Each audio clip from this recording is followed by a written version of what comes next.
In this video, I'll show you how you can make bold text on LinkedIn. So it's very simple. So for example, you want to create a new post. So click on Start New Post and you want to make your text bold. So how you can do this? Let's say I want to make this hello bold. So you need to go to docs.google.com. So basically Google Docs, and here you need to type your word, or you can type a sentence or whatever you want. You can basically copy this text and just paste it here, and then you can select your text which you want to make bold, and then click on this B icon which says bold. What you need to do now is select it and press Ctrl C and Ctrl V to paste it on LinkedIn. So as you can see, this is how you can make bold text.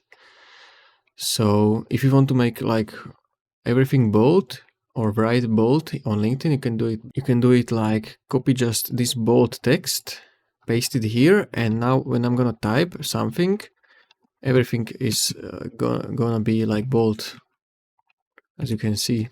And one more thing, if you want to make bold text on your experience section, so let's say I'm gonna choose experience here, and I would like to make maybe some description. So as you can see here, it doesn't work. So you can't make bold text in your experience. And that's all for this video. So if you found this helpful, consider subscribing for more tutorials.